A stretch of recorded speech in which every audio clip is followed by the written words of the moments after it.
الحمد لله الحمد لله الحمد لله جعل الشمس والقمر بحسبان والنجم والشجر يسجدان وفضل زمان على زمان كما فضل مكانا على مكان وإنسان على إنسان ونشهد أن لا إله إلا الله وحده لا شريك له وأشهد أن سيدنا وسندنا ونبينا ومولانا محمدا عبده ورسوله أرسله بالحق بشيرا ونذيرا وداعيا إلى الله بإذنه وسراجا وقمرا منيرا أما بعد فأعوذ بالله من الشيطان الرجيم بسم الله الرحمن الرحيم كل نفس ذائقة الموت وقال رسول الله صلى الله عليه وسلم تحفة المؤمن الموت بلغ الغلا بكماله كشاف الدجى بجماله حسنت جميع خصاله صلوا عليه وآله ওরে ওরে ভোরের পাখি জমিনে তোরা মদিনাতে মোদের সালাম পৌঁছে দিল নবীজির পাক রওজায় সকলে বলি বালাগাল উলা বিকামালিহি কাশাফাদ দুজা বিজামালিহি হাসনাত জামিউ খিসালিহি সাল্লু আলাইহি ওয়া আলিহি সকলে বসো সবাই বসো সকলে আমরা দরুদ ইব্রাহিম করি আল্লাহুম্মা সাল্লি আলা মুহাম্মাদিন ওয়া আলা আলি মুহাম্মাদ কামা সাল্লাইতা আলা ইব্রাহিমা ওয়া আলা আলি ইব্রাহিম ইন্নাকা হামিদুম মাজিদ اللهم بارك على محمد وعلى آل محمد كما باركت على إبراهيم وعلى آل إبراهيم إنك حميد مجيد وإذا كذلك مرسل ويا مدر ঘর ওইখানেতে থাকতে হবে সারা জীবন ভর ও কবর তুই চাস কি টাকা পয়সা নিস কি ঘুষ আমি খাই না ইমানদার বান্দা আমি পাই না একটা যদি পাই অমনি ধরে তারে জান্নাতে পাঠায়। আলহামদুলিল্লাহ, সমস্ত প্রশংসা মহান রব্বুল আলামিনের জন্য, যে রব্বুল আলামিন যে একটি বাদ মাগরিবের নামাজের পরে আসমানের নিচে জমিনের উপরে এই দিনের এক মাহফিলের আশা এবং বসার মতো সুযোগ করে দিলেন, সেই মহান রব্বুল আলামিনের দরবারে আপনি আমি সকলে একবার মহান রব্বুল আলামিনের দরবারে একবার শুকরিয়া জ্ঞাপন করে আলহামদুলিল্লাহ। জোর হলে না, সবাই আরো একটু জোরে বলে আলহামদুলিল্লাহ। মাশাআল্লাহ, অনেক সুন্দর হলো নাকি? কারণ রব্বুল আলামিন বলতেছেন যে ও আমার বান্দারা, তোমরা কি করো? আমার নিয়ামত পাইছো, আমার নিয়ামতের হাবুডুবু খাইতেছো, আমার নিয়ামতে খায়া তুমি কি করো? আমার নিয়ামতের শুকরিয়া জ্ঞাপন করো, ঠিক না ভাই? আল্লাহ রব্বুল আলামিনের শুকরিয়া জ্ঞাপন করতে হবে। এই জন্য রব্বুল আলামিন কোরআন কারীমের মধ্যে বলেন, সুম্মা লাতুসআলুন্না ইয়াওমাইযিন আনিন নাঈম। সামান্য থেকে সামান্য কি করো?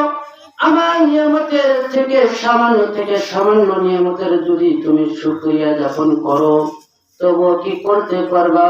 কিয়ামত পর্যন্ত আমার নিয়ামতের শুকরিয়া জ্ঞাপন করে শেষ করতে পারবে না। বলুন সুবহানাল্লাহ।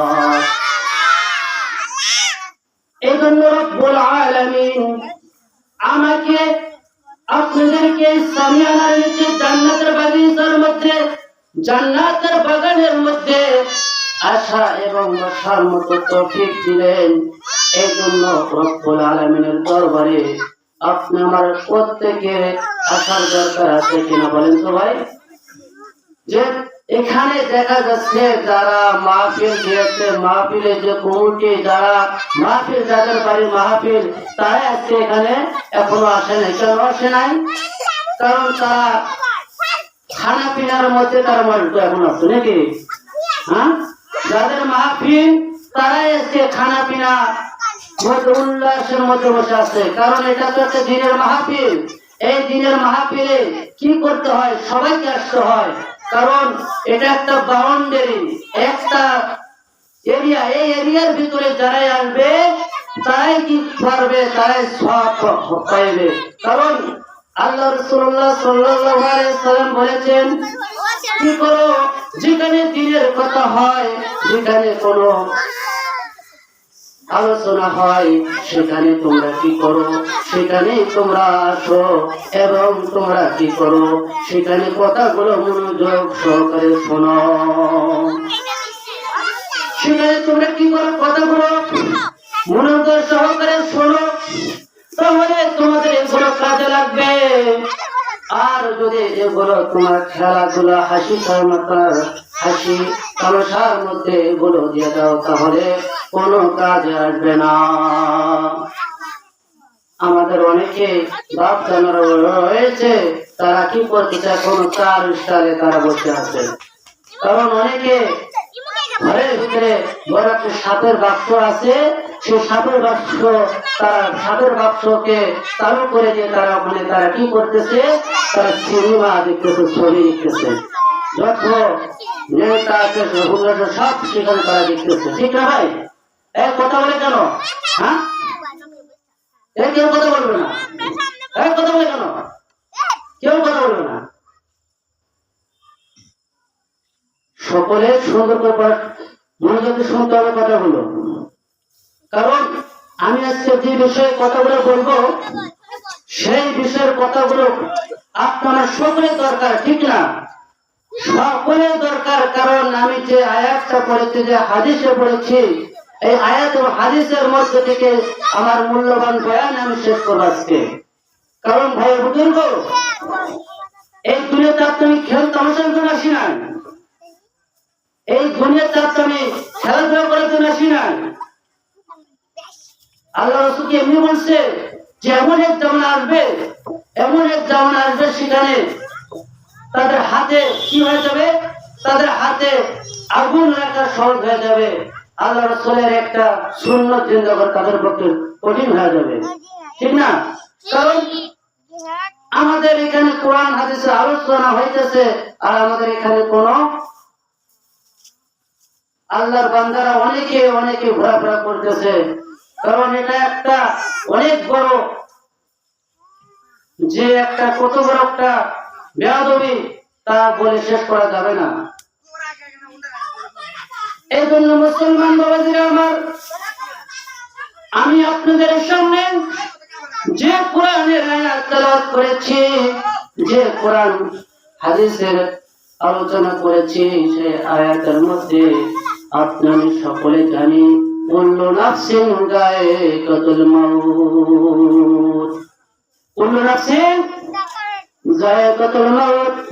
কারণ আপনার যার জান আছে, যার আত্মা আছে, তাকে প্রত্যেকে মৃত্যুর স্বাদ ভোগ করতে হবে।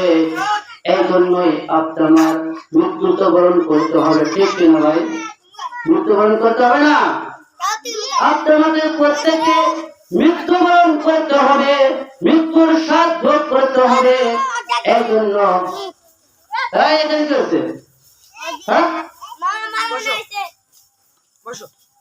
যারা মাহফিল দিয়েছে তারা আজকে কোথায়? এখানে যারা মাহফিল দিয়েছে তারা কই? তারা কি মাহফিলটা কোনো খেলার জন্য দিয়েছে নাকি? এখানে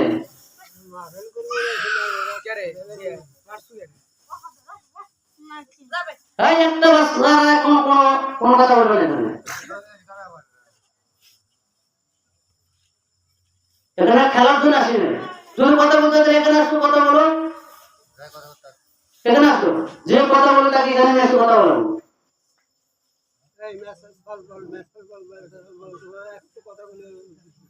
একটা কথা বলা যাবে না।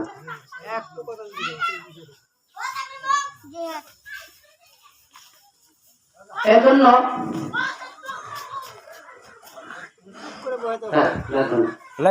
পরে দিন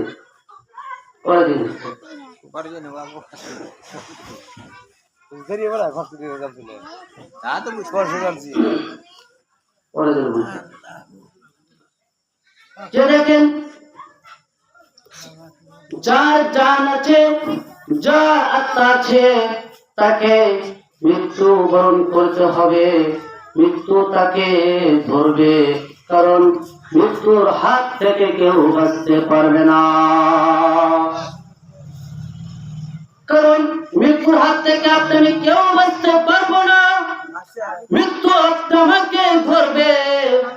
এই জন্য মুসলমান যত বড়ই বাদশা হোক না কেন, তাকে এই জগৎ থেকে চলে যেতে হয়েছে। এই জন্য আপনি আমাকে মৃত্যুবরণ যখন করতে হবে, মৃত্যুর জন্য আপনার আমল সংরক্ষণ করতে হবে, আমল সংরক্ষণ করে আপনার কবরে যেতে হবে, ঠিক না ভাই? কেউ কি মৃত্যুবরণ করলে তাদেরকে দুনিয়াতে ধোয়া হয়? বলেন তো দেখি। কেউ মৃত্যুবরণ করলে তাকে ঘরের ভিতরে রাখা হয় না, তাকে টানা ঘর থেকে বের করে তাকে কবরস্থানে দিয়ে আসতে হয়, ঠিক না ভাই? কারণ আমি বলেছিলাম, ওই দেখা যায় কবরস্থান, ওই আমাদের ঘর। আপনার আসল ঘর কোনটা বলেন তো দেখি? আসল ঘর কোনটা ভাই? আসল ঘর হলো আমার কবরস্থান। এটা হলো আমার আপনার ক্ষণিকের দুনিয়া। এটা কি? আমার আপনার ক্ষণিকের দুনিয়া। এই দুনিয়াতে রব্বুল আলামিন আপনাকে দিয়েছেন আমল করার জন্য। যাও বান্দা যাও, তোমাদেরকে আমি দুনিয়া দিলাম তোমাদেরকে আমল করার জন্য।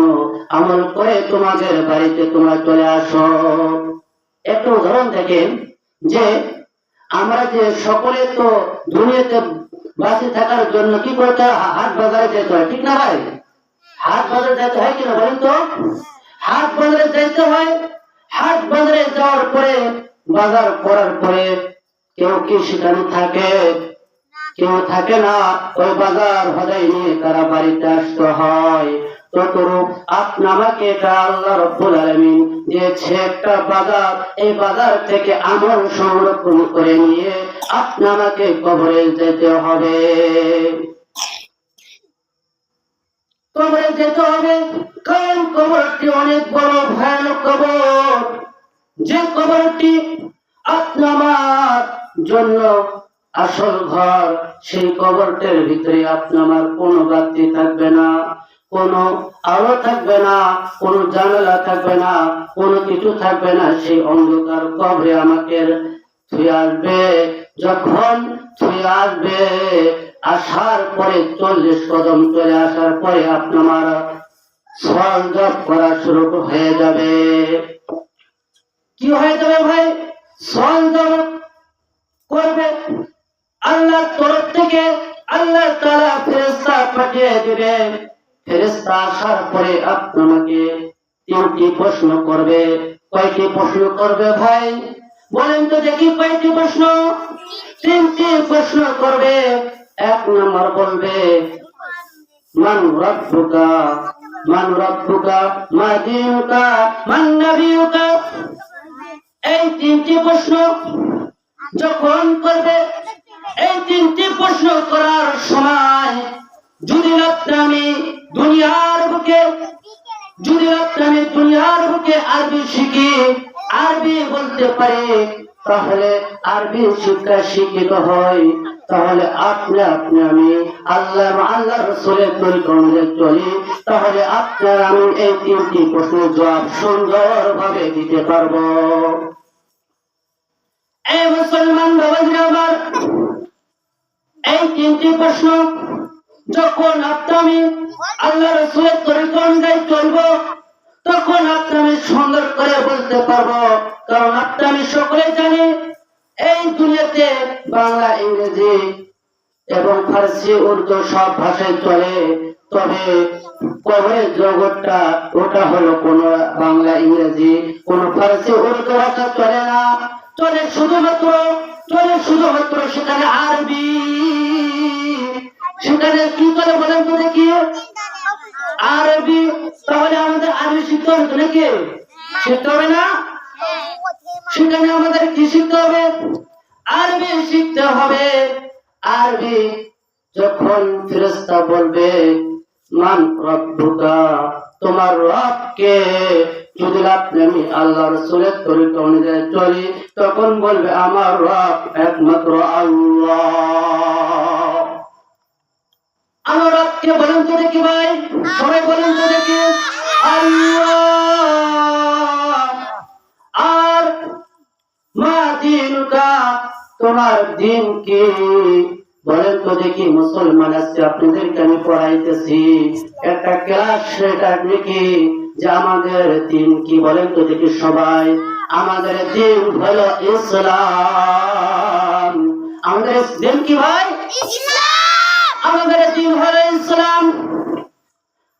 আর যখন 3 নম্বর প্রশ্নটা বলবে মান নবিয়ুকা, যখন বলবে মান নবিয়ুকা, তোমাদের নবীকে, তোমাদের সরদারকে, তখন তাকে একটা কবরটাকে সুরঙ্গ করে দেওয়া হবে। বলবে মান নবিয়ুকা, তোমার নবীকে। তখন বান্দা যদি আল্লাহ রাসূলের তরিকা অনুযায়ী চলে, তখন সে বলতে পারবে আমার নবী হযরতে মুহাম্মদ মুস্তাফা সাল্লাল্লাহু আলাইহি ওয়াসাল্লাম। বলেন তো দেখি আমাদের নবীর নাম কি?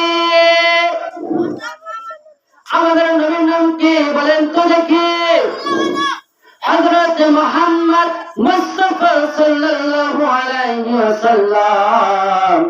আমাদের নবীর নাম হলো হযরত মুহাম্মদ মুস্তাফা সাল্লাল্লাহু আলাইহি ওয়াসাল্লাম। যখন রাসূলের নাম শুনতে হয় তখন কি করতে হয়? সাল্লাল্লাহু আলাইহি ওয়াসাল্লাম। এ মুসলমান, যখন ওই বান্দা আল্লাহ রাসূলের তরিকা অনুযায়ী চলবে, তখন বলবে দেখো তো দেখি ওই ব্যক্তির কবরটাই 3টি প্রশ্ন সুন্দর করে দিতে পারবে, ওই ব্যক্তির কবরটা সুরঙ্গ করে আল্লাহ রাসূলের কবরের সাথে জয়েন করে দিবে। বলবে যে দেখো নূরের বিছানায় যিনি শুয়ে আছে তিনি কে? তখন বলবে আমাদের নবী হযরত মুহাম্মদ মুস্তাফা সাল্লাল্লাহু আলাইহি সাল্লাম। যখন এইভাবে 3টি প্রশ্ন সুন্দর করে দিতে পারবে, তখন ওই গায়েব থেকে আওয়াজ আসবে, কদ সাদাকতা আবদি, কদ সাদাকতা আবদি। আমার বান্দা সত্য কথা বলেছে, আমার বান্দা সত্য কথা বলেছে। যে আমার বান্দা সত্য বলেছে, যখন এই গায়েবে আওয়াজ আসবে তখন বলবে আমার বান্দা সত্য বলেছে। তখন আর রাসূলুল্লাহ সাল্লাল্লাহু আলাইহি ওয়াসাল্লাম হাদিসের মধ্যে বলেন ফাকুশলাহু লান কামাতিল আরশি। যে ব্যক্তি সুন্দর করে 3টি প্রশ্ন দিতে পারবে তাকে রাসূল বলেন তার কবরটা আল্লাহ তাআলা এমন ভাবে করে দিবে যে দুনিয়াতে যেরকম দুলহান দুলহানি ঘুমায় ওই রকম ভাবে তাদেরকে করে দেওয়া হবে। তারা এমন একটা ঘুম দিবে।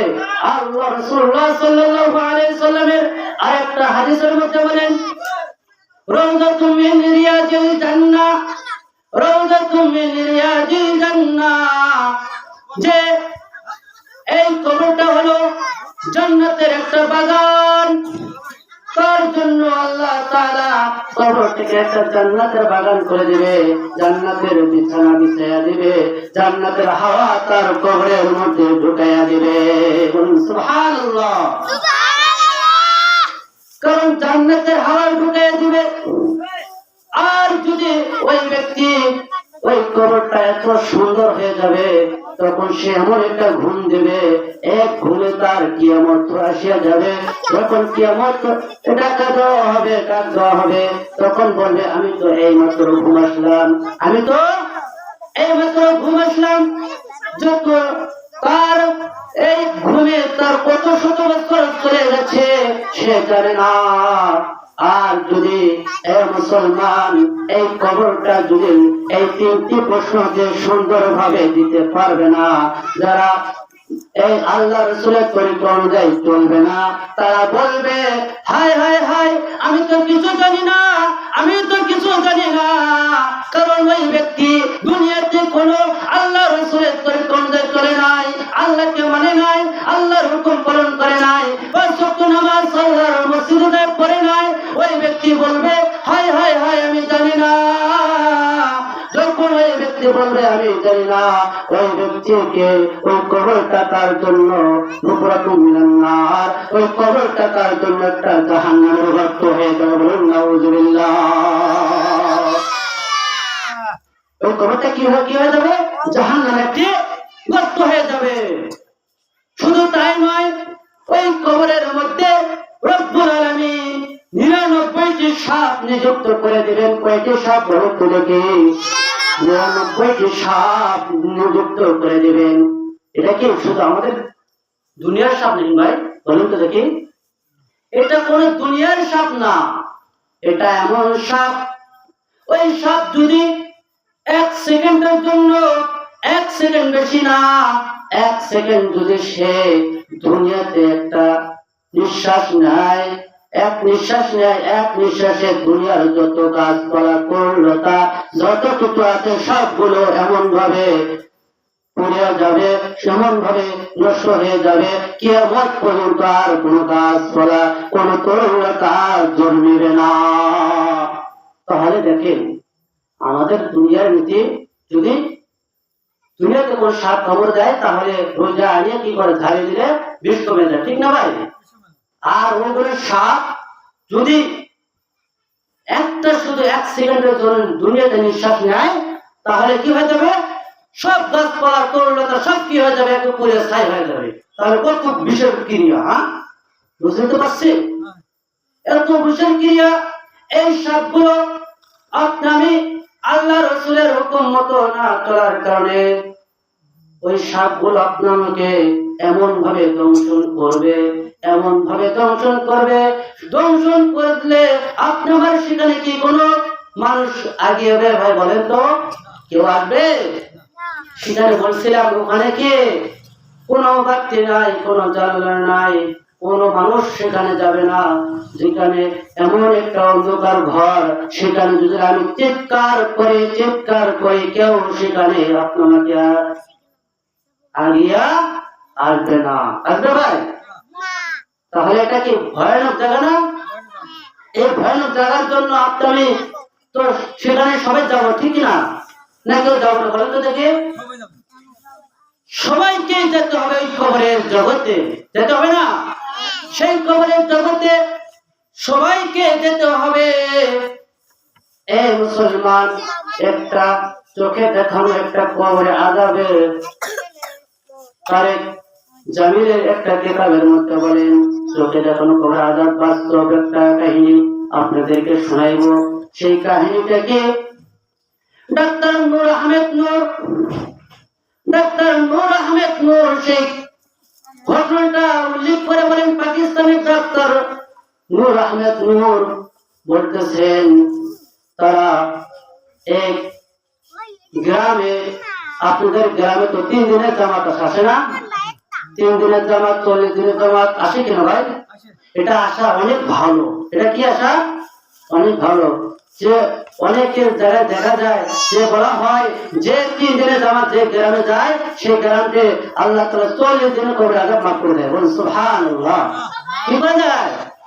40 দিনের কবরে আযাব মাফ করে দেন। ওই ডাক্তার নূর আহমেদ নূর বলতেছেন যে ওখানে তারা এক মসজিদে গ্রামে গেলেন। যাওয়ার পরে সেই গ্রামে তারা কাঠি নিয়ে গেলেন, মসজিদে অবস্থান করলেন। মসজিদে অবস্থান করার পরে তারা গাছ করার জন্য ওই গ্রামবাসীদের কাছে চলে গেল।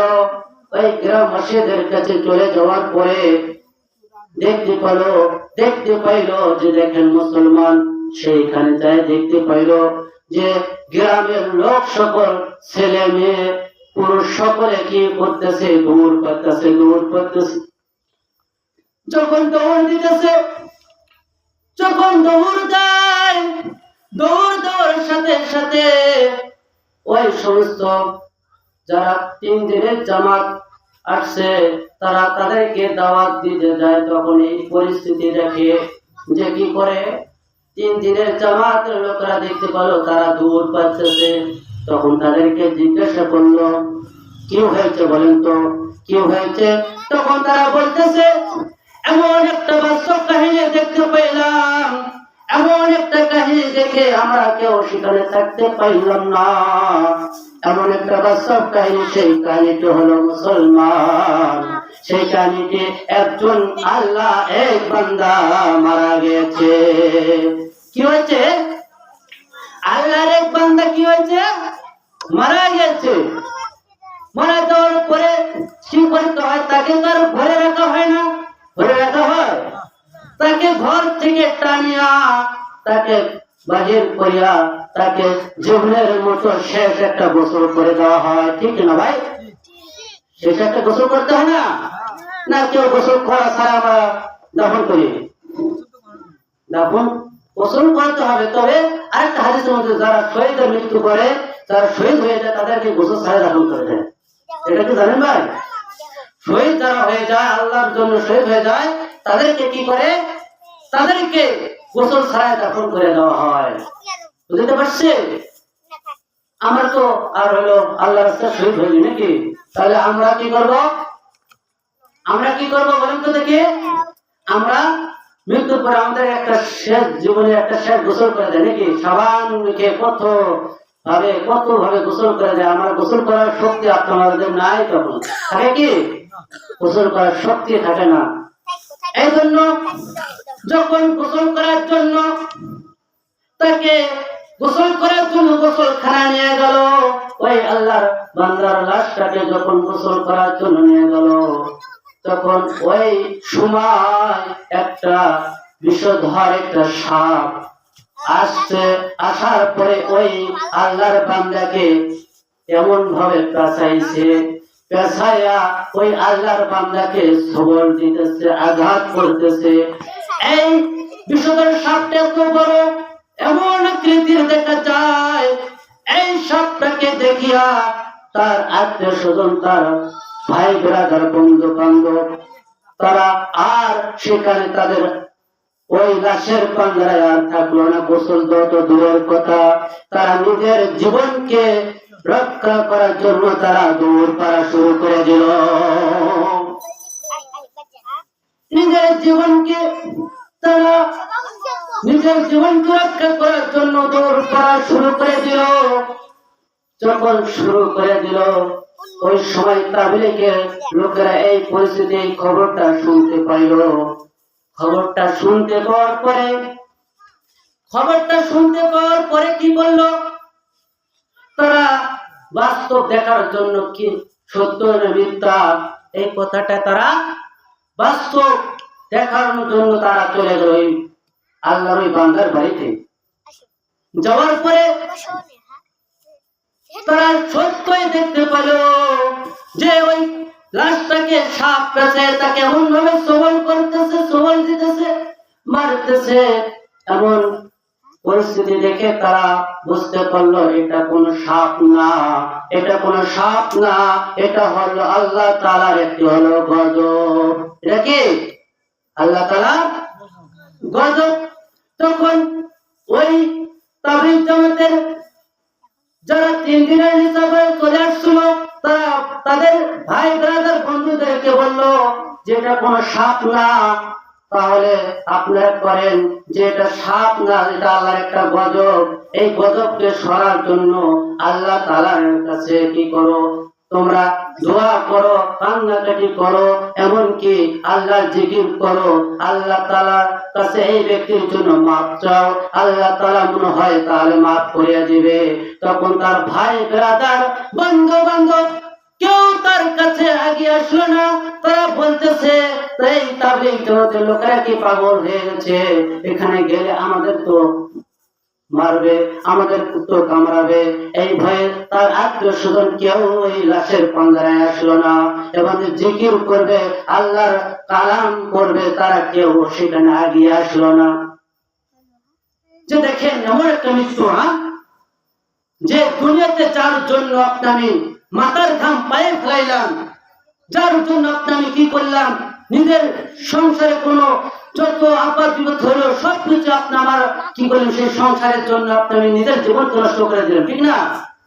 নিজের জীবন নিজে না খেয়ে কি করলাম, ছেলে সন্তানের খাওয়াইলাম, আর সেই সন্তানের আজকে মৃত্যুর পরে তার কি কবরের তার লাশের কাছে কেউ থাকে না। দেখছেন কি কাহিনীটা? আজকে মুসলমান আমরা বুঝতে পারি না যে আপনি, আমি বুঝতে পারি না যে আপনি আমার ছেলে সন্তানে আপনি আমার আপন না, না না, আপনি আমার ছেলে সন্তান কোন আপন না, আপনি আমার স্ত্রী কোন আপন না। আপনি মৃত্যুবরণ করার সাথে সাথে আপনি আমাকে কি করবে, আপনি আমার ঘর থেকে বের করে দেবে যে এই আর আজকে আমার কেউ না, বলবে কেন ভাই? তুমি আপন হয়তো কেউ কি রাখতো, আর রাখতো না, কারণ আপনি আমি এটা আপনি আমার শরীর না। এই জন্য এটা শরীর কার? এই শরীরের মালিক কে? এই শরীরের মালিক হলো আল্লাহ। এই শরীরের মালিক কে? আল্লাহ। এই জন্য মুসলমান, এই শরীরের মালিক হলো আল্লাহ। তখন আপনি আমার এই শরীরের মালিক যখন আল্লাহ, এরপরে মুসলমান আল্লাহ তাআলা ওই মুসলমান ওই লাশটার পাঞ্জারায় কি করলো, লাশটার নিকটে ওই 3 দিনের যে লোকজন ছিল, 3 দিনের যে লোক ছিল, ওই লোকেরা, ওই 3 দিনের লোকেরা কি করতো, ওই 3 দিনের লোকেরা তারা ওই লাশটার নিকটে বসলো, বসিয়া আল্লাহ তাআলা দরবারে কি করলো, আল্লাহ তাআলার দরবারে তারা খুবই কান্নাকাটি করলো, এমন ভাবে কাঁদতে থাকলো এবং জিকির আজকার এবং আস্তাগফিরুল্লাহ কত কি পড়া শুরু করে দিল। তবু তার আত্মীয় স্বজন তার নিকটে আসলো না। ওই তাবলীগ জামাতের লোকেরা তারা কাঁদতে শুরু করলো, এমন ভাবে ধরে কান্দা শুরু করে দিল।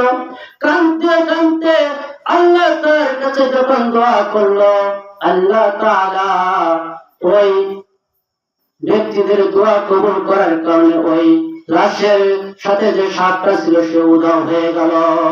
সুবহানাল্লাহ।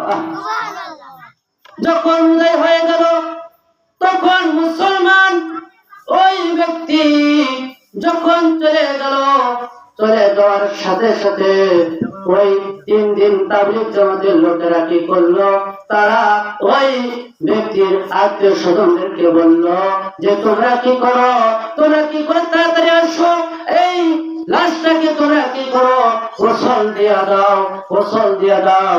এই গোসল দেওয়ার সাথে সাথে তারা কি করলো, তাড়াতাড়ি ওই আল্লাহর বান্দাকে গোসল দিয়া দিল। গোসল দেওয়ার পরে মুসলমান যখন কবরে নিয়ে গেল, কবরে নিয়ে যাওয়ার পরে কবরে নামায়া দেখে ওই আল্লাহ যে গজবটা দিয়েছিল সাপটা, ওই কুণ্ডির পেছায়া ওই কবরের কোণায় বসে আছে।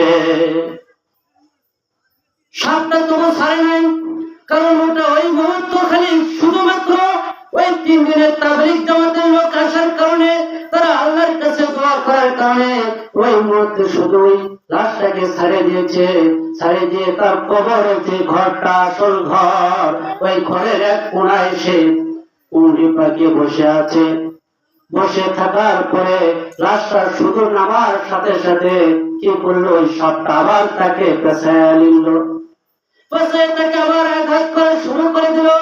এ মুসলমান, তাহলে বলেন তো দেখি, এটা চোখে দেখানো পাকিস্তানের এই কবরে আঘাতের কথাটা যেটা সত্য, সে পাকিস্তান ডাক্তার নূর আহমেদ নূর বলতেছেন, আমরা চোখে দেখলাম সে কি করলো, এমন ভাবে আঘাত করলো, তাহলে দেখেন আল্লাহর গজব ওই ব্যক্তিকে কবরও ছাড়ে নাই।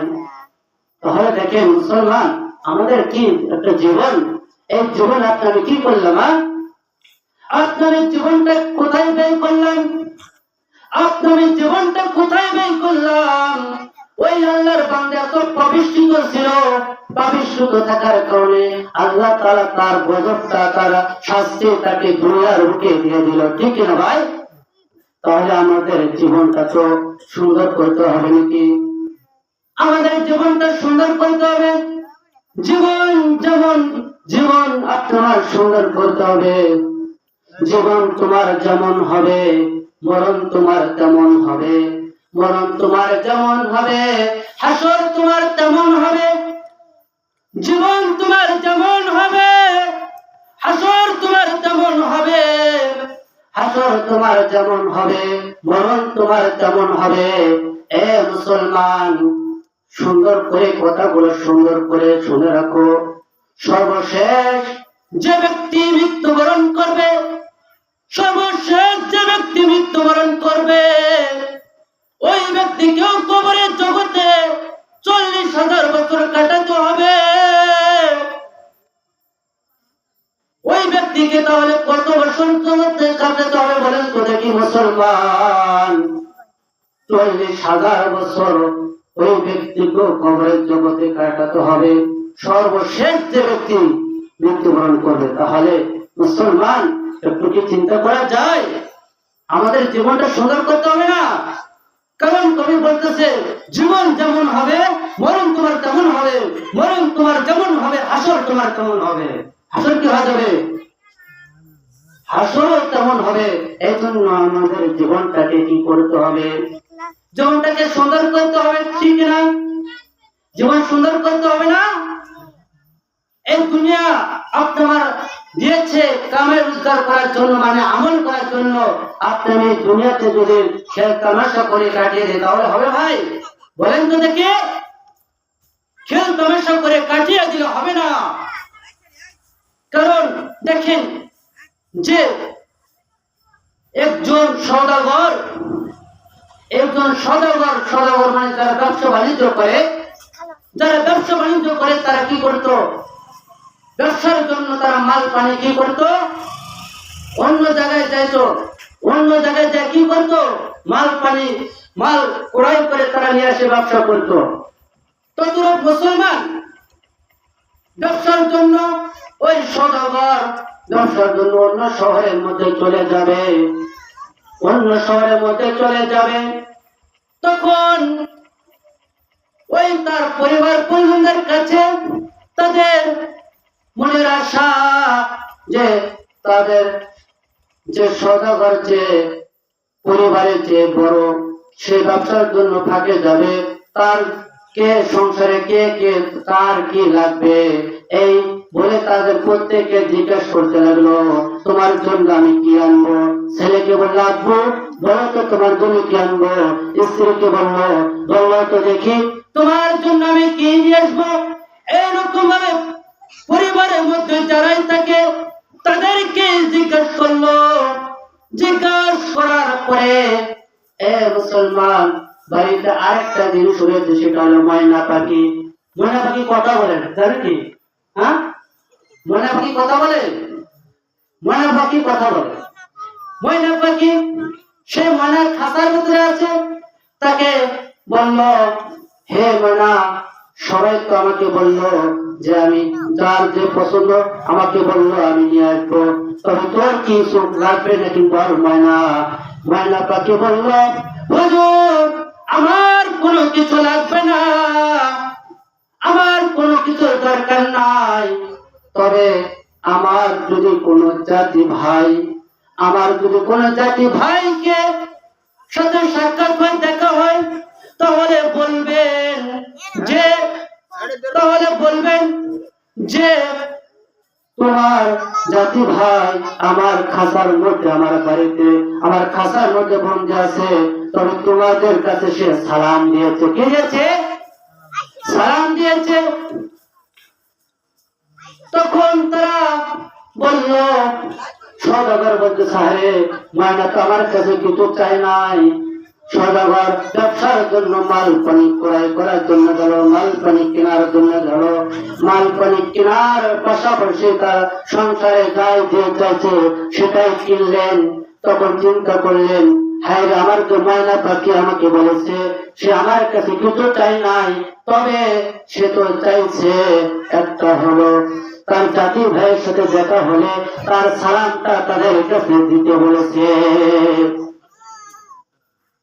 যখন মুসলমান ওই সওদাগর ব্যবসা শেষ করে যখন বাড়ি আসার সময় যখন শহরের বাইরে চলে আসলো, শহরের বাইরে আসার পরে কি করলো দেখে গাছের ডালের মধ্যে কয়েকটি গাছের ডালের মধ্যে কয়েকটা ময়নার সাথে তার দেখা হয়ে গেল, কয়েকটা ময়না পাখির সাথে তার দেখা হয়ে গেল। যখন ময়না পাখির সাথে দেখা হয়ে যায় তখন ওই সওদাগর বলতেছে, ও ময়নারা, তোমার জাতি ভাই আমার খাঁচার মধ্যে বন্দী হয়ে আছে, তবে তোমার জাতি ভাই তোমাদের কাছে সালাম দিয়েছে। যখন ওই সওদাগর ময়না পাখিগুলোকে বলল, তখন ওই সময় ওই ময়না পাখিগুলো গাছের ডাল থেকে তারা ছটফট করতে করতে তারা মাটিতে পড়ে মারা গেল। এ মুসলমান যখন মারা গেল তখন ওই সওদাগর আল্লাহর বান্দার মনটা খুবই খারাপ, আরে কি কথা বললাম, আর গাছের ডালে পাখিগুলো সুন্দর করে ছটফট করতে করতে তারা পড়ে মারা গেল। তখন মুসলমান সওদাগর বাড়িতে চলে আসলো। বাড়িতে চলে আসার পরে প্রত্যেককে তার যে পছন্দনীয় কথা যা যে আনতে বলেছে, ছেলেটা আনতে বলেছে সব দেওয়ার পরে ময়না বলতেছে, হুজুর আপনি কি আমার জাতি ভাইয়ের সাথে কোন জায়গায় করেছিলেন? তখন বলতেছে, আরে ময়না তুই কথা বলিস না রে ময়না, তোর জাতি ভাইয়ের সাথে আমি দেখা করেছি, তাদেরকে আমি বলেছিলাম, ওরে ময়না তাকে আমি বলেছিলাম তোর জাতি ভাই আমার খাঁচার ভিতরে বন্দী হয়ে আছে, আমার খাঁচার মধ্যে বন্দী হয়ে আছে। এই কথা বলার সাথে সাথে কি হয়ে গেল? আরে ময়না তোর জাতি ভাইগুলো গাছের ডাল থেকে ছটফট করতে করতে তারা পড়ে মারা গেল।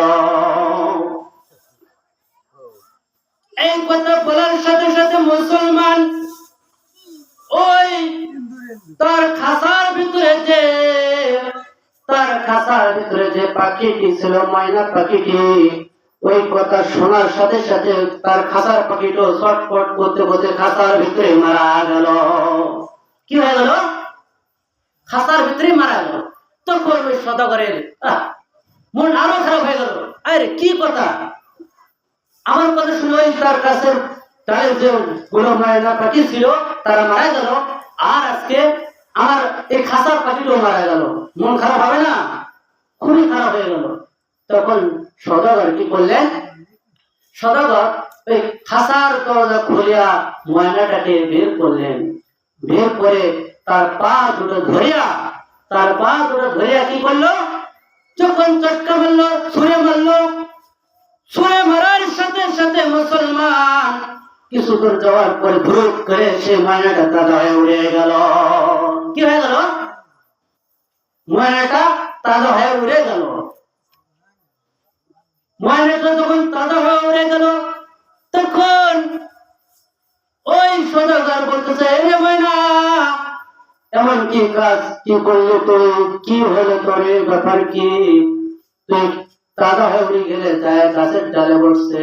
তখন বলতেছে, হুজুর, আপনি আমার জাতি ভাই আমাকে বাঁচার পথ বলে দিয়েছে। আমার জাতি ভাই বাঁচার পথ বলে দিয়েছে। বাঁচার পথটা কি আমার জানা ছিল না। খাসার ভিতরে যে ময়নাটা ছিল, ওই ময়নাটার কোন জাতি, ওই ময়নাটা কি তার বাঁচার পথ জানা ছিল না, কিভাবে সে বাঁচবে। তখন মুসলমান বলতেছে, আমার জাতি ভাই যেগুলো গাছের ডাল থেকে ছটফট করে মারা গেছে তারা মরে নাই, তবে তারা আমাকে বলে দিয়েছে তুমি কি করো। আমার এই খবরটা যখন তোমাকে তোমার সদাগর বলবে তুমি খাসার ভিতরে ছটফট করে মারা যাবে। আর তখন বলতেছে, আমি তাদের কথা, তাদের বুদ্ধি আমি শুনিয়া যখন আমি ছটফট করে মারা গেলাম, আর আপনি আমরা কি করলেন? আপনি আজকে জন্মের খাসার থেকে দরজা খুলিয়া আজকে আমাকে বের করছেন। আর যদি আমার জাতি ভাইদের কথা আমি যদি না শুনতাম, জন্মের মতো আমাকে খাসা থেকে আপনি বের করতেন না। আমাকে জন্মের মতো কি করতেন? খাসার থেকে বাহির করতেন না। আমাকে এই খাসার ভিতরে তাদের কথা না শুনলে আমাকে খাসার ভিতরে ঢুকে আমাকে মরতে হতো, ঠিক না ভাই? ঢুকে খাসার ভিতরে মরতে হতো। আমার জাতি ভাই আমাকে এটা ধর করে মারার মানে আমাকে তারা বাঁচার পথ বলে দিল। তাহলে দেখেন মুসলমান, আমি আমার বয়ান সংক্ষিপ্ত করব যে দেখেন বাঁচার পথ বলে দিল। তবে এখান থেকে আমি বুঝতে পারি, আমি জানতে পারি যেটা আপনাদের একটা বাঁচার পথ কি, সেটা জাহান্নাম থেকে, দুনিয়ার মহব্বত থেকে আমার বাঁচার একটা পথ বলে দিবে। কি বলে দিবে? দুনিয়ার মহব্বত, জাহান্নাম থেকে আপনারা কিভাবে বাঁচবো, এই কাহিনীটি বলার মানে উদ্দেশ্য হলো এটা। আপনি আমাকে ওই ময়না পাখিটা যেরকম বাঁচার পথ বুঝিয়ে দিল যে আমি কিভাবে বাঁচবো, সে যদি ওই ময়নাদের কথা না শুনতো তাহলে কি হতো? সে খাসাতেই বেরোতো না। তো মুসলমান ভাই বুজুর্গ, তাহলে আপনাদেরকে জাহান্নাম থেকে আমি কিভাবে বাঁচবো, এই দুনিয়ার মহব্বত থেকে কিভাবে বাঁচবো, এই বয়ান করবো আজকে। দেখেন সে বয়ানটা হলো যে আমি মনে করি যে আমি হলো সংসারের মালিক। আমি হলো কি? সংসারের মালিক। যদি আপনাকে বলা হয় আপনার 3 দিনের জন্য নিসাবে যান, 40 দিনের জন্য নিসাবে যান, তখন বলেন যে আমি 3 দিনের জন্য নিসাবে যাব, তাহলে আমার সংসার কে দেখবে? আমার 40 দিনের জন্য যাব, তাহলে আমার ব্যবসা বাণিজ্য কে দেখবে? আমার বিয়ে বাচ্চাদের খানা পান করাবে কে? তাদের সংসারের কথাবার্তা যত কিছু আমি তো দেখি, এগুলো বলি না? যেরকম হিসাবের কথা বললে আমি বলি, ঠিক না? আমি গ্রামের মাতবার, আমি যদি 40 দিনের জন্য হিসাবে যাই, 3 দিনের জন্য নিসাবে যায়, তাহলে গ্রামের মাতবার বলতেছে যে তাহলে আমার মাতবাড়ি কে দেখবে? এই কথাগুলো আপনাকে বলি, ঠিক না ভাই? বলি না? যদি আমি এগুলো বলি তাহলে একটু চিন্তা করে দেখো মুসলমান, তাহলে একটু শুভ চিন্তা করে দেখো যে আমি যখন আপনাকে যখন আল্লাহ তাআলা টান দিয়ে নিয়ে যাবে, তাহলে আমার এগুলো সবে আপনি থাকে যাবে না? কারণ আমি যখন 3 দিনের নিসাবে যাব, যাওয়ার পরে আমরা মানুষকে কি করবো? দাওয়াত দিব যে আল্লাহ তাআলা পারেন, আল্লাহ তাআলা খাওয়ান, এবং আল্লাহ তাআলা সবকিছু সৃষ্টি করার মালিক এবং বেঞ্চিত করার মালিক। এই দুনিয়া বলতে কিছু নাই। এইরকম ভাবে কিছু মানুষকে দাওয়াত দেয়, তাহলে এই মানুষের দাওয়াতের কাজটা কি হবে? মানুষের দিলে বসার পূর্বে আমার দিলের মধ্যে একটা রেখে যাবে, যাবে না ভাই? যে মানুষকে যখন দাওয়াত দিলাম, তো ওই কথাগুলো আমার দিলে বসে যাবে। তারপরে যখন আমি, কারণ আমার তো 3 দিনের হিসাবে যাওয়ার একটা অভ্যাস হয়ে গেছে, ঘর ছাড়া একটা অভ্যাস হয়ে গেছে, ঠিক না? ঘর ছাড়া একটা অভ্যাস হয়ে যায় না? তো 40 দিনের হিসাবে যাই, তাহলে একটা ঘর ছাড়া একটা অভ্যাস হয়ে গেল। তাহলে আপনার দিলের ভিতরে আপনার বিবি বাচ্চা কি খাবে এটা আপনার কোনো চিন্তা থাকবে না, কারণ আপনার তো ঘর ছাড়া অভ্যাস আছে। যে ঘর থেকে বের হয়ে গেলাম, বিবি বাচ্চা আমি নাই, আজকে আমি সংসারে নাই, সংসার ঠিক চলছে, আমি আজকে কি করলাম, আমি 40 দিনের হিসাবে গেলাম, আমার সংসার ঠিক চলছে, মাতবাড়ি ঠিক চলছে। এই জন্য আপনার যখন আল্লাহ তাআলা আপনাকে ডাক দিবেন, তখন আপনার আর ভয় থাকবে না। কারণ ভাই আপনার ঘর ছাড়তে ছাড়তে একটা বসে গেছে, এই ঘর ছাড়িয়ে দিয়ে যখন দুনিয়া থেকে চলে যাবো পরকাল দুনিয়ায়, পরকালে যাব, তখন এই পরকাল যাওয়ার সময় আপনার কোনো কষ্ট হবে না, কারণ আপনার কোনো ভয় থাকবে না। কারণ আগে থেকে তো আপনার ঘর ছাড়ছে, ঠিক না? আগে থেকে নেশা হয়ে গেছে, 40 দিনে চলে গেছি, তাহলে ঘরের চিন্তা আপনার থাকবে না। তখন দুনিয়ার একটা ভালোবাসা যে আমি যতদিন বেঁচে ছিলাম, তো আমার দুনিয়ায় আমার বিবি বাচ্চা কি খাবে, এটা আপনার দিলে থাকবে না। আপনি তখন বলবেন যে আমি নাই, তাই কি হয়েছে? আমার সংসার ঠিক চলছে, আমার সংসার বিবি বাচ্চা ঠিক দেখতেছে, যে আমি নাই তারা ঠিক চলছে। এরকম ভাবে তারা যখন নিজের মনের ভিতরে একটা বসিয়ে দিবে, তখন সাথে সাথে তার অন্তরের মধ্যে আল্লাহ তাআলার একটা ভালোবাসার জন্মে যাবে, ঠিক না? ভালোবাসা জন্মে না, যে তার দুনিয়ার মহব্বত থাকবে না, তখন সে আল্লাহ দিবে, ইসরায়েল যাবে, অনেক জায়গায় যাবে। এরকম ভাবে যাইতে আমার প্রস্তুত আছে না ভাই? যাবে তো? কারণ ভাই বুঝুন, এইভাবে গেলে আপনার আমল হবে, এবং কি হবে? আপনার দিন শিক্ষা হবে, কোরআন হাদিসের শিক্ষা পাবো, যে আল্লাহ রাসূলুল্লাহ সাল্লাল্লাহু আলাইহি ওয়াসাল্লাম কিভাবে চলতে বলছে। তাবলীগ জামাতে গেলে সব শেখা যায়, যায় কিনা? যায় না ভাই? তাবলীগ জামাতে গেলে এগুলো শেখা যায়, যে কিভাবে চলতে হবে, কিভাবে ওযু করতে হবে, কিভাবে গোসল করতে হবে, কিভাবে পেশাব করতে হবে, এগুলো শেখা যায়। এই জন্য ভাই বুজুর্গ, আপনি আমার এই মহল্লার বাপজানদেরকে বলে যাব, তারা যেন 3 দিন হলো তারা যেন লাগায়, 3 দিন হলো কি করে গেল, তারা 3 দিন হলো হিসাবে যায়। তাহলে সেখানে গেলে কি হবে? তারা অনেক মূল্যবান অনেক দিন শিখবে। কারণ ভাই বুজুর্গ, এই কবরটা আপনার খুবই কঠিন পথ, এই কবরটা খুবই আগুনের গর্ত অথবা জাহান্নামের গর্ত নাকি? তাহলে কবরে তো শাস্তি আছে, তো আপনারা সবাই জানেন কি না? কিছুক্ষণ পূর্বে বললাম না, সাপ আসে আপনারা দর্শন করবে। এই জন্য ভাই বুজুর্গ, এই দুনিয়ার কামাই করো, ঠিক আছে, কামাই করে আল্লাহর ইবাদত করো, আল্লাহর ইবাদত করো। আল্লাহ তাআলা বলেছে যে তোমরা কি করো? আমার হুকুম পালন করে তোমরা জমিনে ছড়িয়ে পড়ো, জমিনে তোমরা কি করো? আমার হুকুম পালন করার পরে তোমার কাজ কর্ম করো, আল্লাহ তাআলা তার মধ্যে বরকত দান করে দেবে, ঠিক না ভাই? এই জন্য 5 ওয়াক্ত নামাজ পড়বে তো আল্লাহ তাআলা প্রত্যেককে কবুল করে দেয়, এবং আল্লাহর হুকুম নবীর তরিকা অনুযায়ী চলার মতো তৌফিক দান করে দেয়। এর সাথে আমরা সকলে নিয়ত করে নেই যে 3 দিনের চিল্লা এবং 40 দিনের চিল্লা যেখানে যাব, যেন সেখান থেকে আমরা ইলমের দ্বীন শিখতে পারি, ঠিক না ভাই? সবাই শিখতে পারবো তো? আল্লাহ তাআলা প্রত্যেককে শিখার মতো তৌফিক দান করে দেন। ওয়া আখিরু দাওয়ানা আলহামদুলিল্লাহি রাব্বিল আলামিন। আসসালামু আলাইকুম ওয়া রাহমাতুল্লাহি ওয়া বারাকাতুহু।